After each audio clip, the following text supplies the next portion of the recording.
कहते हैं लाख करो चतुराई, करम का लिखा मिटेगा न रे भाई। डोनाल्ड ट्रंप जो सोच रहे हैं क्या उसका ठीक उल्टा हो रहा है। अब ऐसा क्यों कहा जा रहा है? ऐसा कहने के पीछे एक बड़ा कारण है ये वीडियो। इस वीडियो में 4 देश देख रहे हैं आप, बीच में डॉक्टर जयशंकर को भी देख रहे हैं आप। अब ये कौन सा क्वाड है जो यूरोप में जाकर डॉक्टर एस जयशंकर ने बना लिया है? और सबसे बड़ी बात ये है कि यूरोप ने 35 साल का अपना पूरा रिकॉर्ड तोड़कर जयशंकर को इस मीटिंग में बुलाया है, तो खास तो जरूर होगा। जानेंगे क्या है ये। वहीं दूसरी तरफ भारत और जर्मनी अरबों का समझौता क्यों करने जा रहे हैं। जियोपॉलिटिक्स में बहुत कुछ चल रहा है। हमेशा की तरह वर्ल्ड मिरर के इस एपिसोड में जानने को मिलेगा बहुत कुछ। आइए जानते हैं इन खबरों को विस्तार से। स्क्रीन पर एक वीडियो देख रहे हैं। ये वीडियो 7 जनवरी को सोशल मीडिया पर आया है और इस वीडियो के आने के बाद ये सवाल हो रहा है कि ट्रंप जो सोच रहे हैं क्या उसका उल्टा होगा। भारत की जीडीपी ग्रोथ रेट काफी अच्छी मानी जा रही है,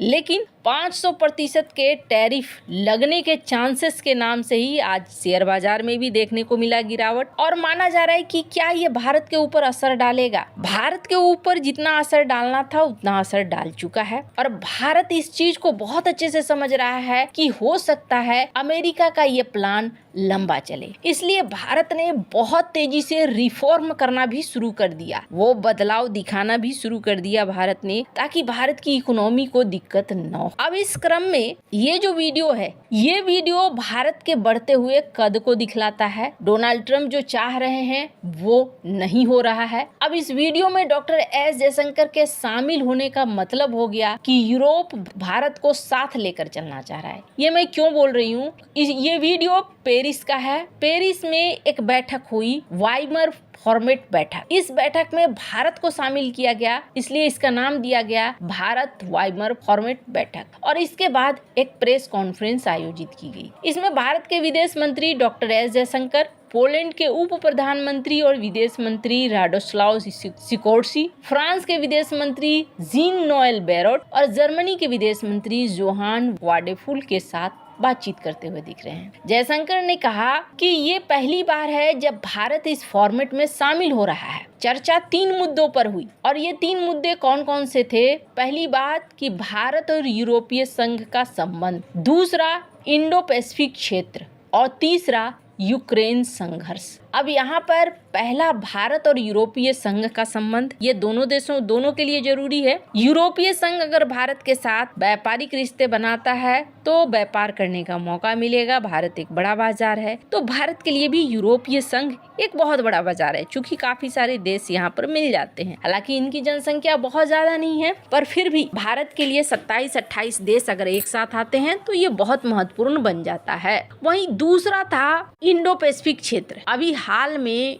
पिछले कई सालों से इंडो पैसिफिक में उथल पुथल रहा है। इससे पहले इंडो पैसिफिक में शांति था, कहीं कुछ नहीं हो रहा था, लेकिन अब इंडो पैसिफिक में चाइना बार बार आने की कोशिश कर रहा है, बार बार यहाँ एंट्री हो रही है। तो ऐसे में इंडो पैसिफिक इलाका उथल पुथल भरा हो गया है। साथ ही साथ पाकिस्तान जिस तरीके से भारत के साथ कर रहा है, ये भी एक समस्या बन गया है। आतंकवाद ग्लोबल साउथ में धीरे धीरे एक समस्या बनता जा रहा है। ऐसे में इंडो पैसिफिक के साथ साथ आतंकवाद को लेकर भी चर्चा हुई, जहां फ्रांस के विदेश मंत्री ने कहा कि आतंकवाद के मुद्दे में हम भारत के साथ हैं। और तीसरा मुद्दा था यूक्रेन, कि अभी यूक्रेन युद्ध चल रहा है, इसको किस तरीके से रोका जा सकता है, कौन कैसे सहयोग दे सकता है। अब जिस समय डोनाल्ड ट्रंप पूरी दुनिया की व्यवस्था को उथल पुथल कर रहे हैं, सब कुछ बदल कर रख रहे हैं, अपनी ताकत को भी बढ़ता हुआ दिखला रहे हैं, उस वक्त ये बैठक हो रही है। अब ये बैठक मैंने क्यों कहा 35 साल पुराना इतिहास तोड़ दिया गया। 35 साल पुराना एक फॉर्मेट बना था और इस फॉर्मेट में सिर्फ यूरोप के 3 देश जर्मनी, फ्रांस, पोलैंड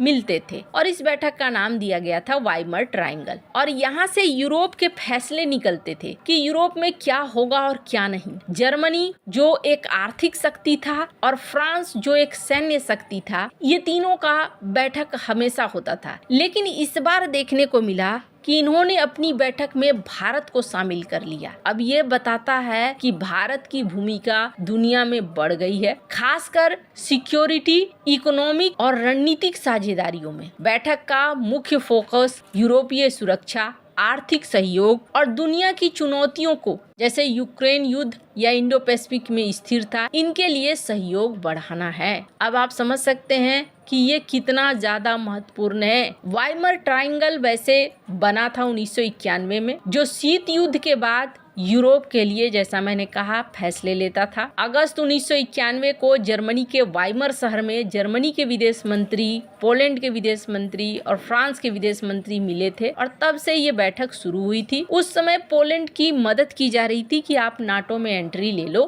खैर, ट्रायंगल आज भी एक्टिव है और अब ये और भी ज्यादा एक्टिव हो चुकी है। जो सोया हुआ था वो जागकर आ गया है और इसमें भारत की भी एंट्री हो गई है। अभी आप अगर देखेंगे तो भारत और यूरोप के कई देशों के साथ कई समझौते चल रहे हैं। अगर फ्रांस की बात करें तो फ्रांस के साथ तो है ही, पर अब $8 अरब का जर्मनी के साथ भारत एक डिफेंस डील कर रहा है। जर्मनी के साथ मिलकर भारत अब तक के सबसे बड़े रक्षा सौदे पर काम कर रहा है। दोनों देशों के बीच में एडवांस पनडुब्बी निर्माण की बारीकियों पर बात हो रही है, जो कम से कम $8 अरब का समझौता होगा। एक रिपोर्ट के अनुसार कहा जा रहा है कि ये भारत का सबसे बड़ा रक्षा समझौता होने वाला है। भारत अभी फ्रांस से पनडुब्बियां मंगवा रहा है। ऐसे में जर्मनी के साथ अगर ये डील होती है तो ये एक बहुत बड़ा बदलाव का इशारा भी होगा। कहा जा रहा है कि भारत और जर्मनी पनडुब्बी निर्माण के लिए $8 अरब के एक डिफेंस एग्रीमेंट पर बात कर रहे हैं। अगले हफ्ते जर्मनी के चांसलर फ्रेडरिक मर्ज भारत आने वाले हैं। उससे पहले करार को अंतिम रूप देने का काम चल रहा है। कहा जा रहा है कि पहली बार इस डील के तहत भारत को पनडुब्बी बनाने की टेक्नोलॉजी दी जाएगी। भारतीय नौसेना के पास करीब 1 दर्जन रूस में बनी पनडुब्बियां हैं और इससे 6 नई पनडुब्बियां खरीदी हैं जो फ्रांस में बनी है। ये भी कहा जा रहा है कि अगर जर्मनी से डील पक्की हो गई तो भारत फ्रांस से जो 3 और सबमरीन खरीदने वाला है, ये योजना हो सकता है रद्द हो जाए। वैसे कहते हैं कि ये पनडुब्बी जर्मनी के थीसेनक्रूप मरीन सिस्टम GmbH और भारत की Mazagon dock ship builders limited मिलकर बनाने वाली है। जर्मन चांसलर मर्ज पहली बार भारत आ रहे हैं। सोमवार 12 जनवरी को सीधे गुजरात के अहमदाबाद पहुंचेंगे, जहां उनकी प्रधानमंत्री नरेंद्र मोदी से मुलाकात होगी। इसके बाद वो बेंगलुरु जाएंगे। कहा जा रहा है दोनों देश फार्मा सेक्टर के साथ साथ रक्षा क्षेत्र में आपसी सहयोग बढ़ाने वाले हैं। यही नहीं, मर्ज PM मोदी के साथ बातचीत में यूरोपीय यूनियन और भारत के बीच फ्री ट्रेड एग्रीमेंट पर चल रही बातचीत को और भी तेज करने की कोशिश करेंगे। खैर, जर्मनी की टेक्नोलॉजी वाली ये नई पनडुब्बी में AIP सिस्टम होगा। इस सिस्टम से पनडुब्बियों की क्षमता बढ़ जाती है। इससे डीजल इलेक्ट्रिक सिस्टम की तुलना में पनडुब्बियां ज्यादा देर तक पानी के अंदर रह सकती हैं। कहा जा रहा है कि थीसेनक्रूप मरीन सिस्टम ने इस पर कोई टिप्पणी करने से मना कर दिया है। वहीं भारतीय रक्षा मंत्रालय और विदेश मंत्रालय ने इस पर तुरंत कुछ नहीं कहा है, लेकिन जिस तरीके से पाकिस्तान की नौसैनिक शक्तियां बढ़ रही हैं, ऐसे में भारत के लिए बहुत जरूरी है कि भारत अपने नौसैनिक शक्तियों को तेजी से बढ़ाए। आपको क्या लगता है, इन सब मामले में आपकी क्या राय है? कमेंट कर जरूर बताएं। जल्द मिलते हैं अगले वीडियो में नई खबर के साथ।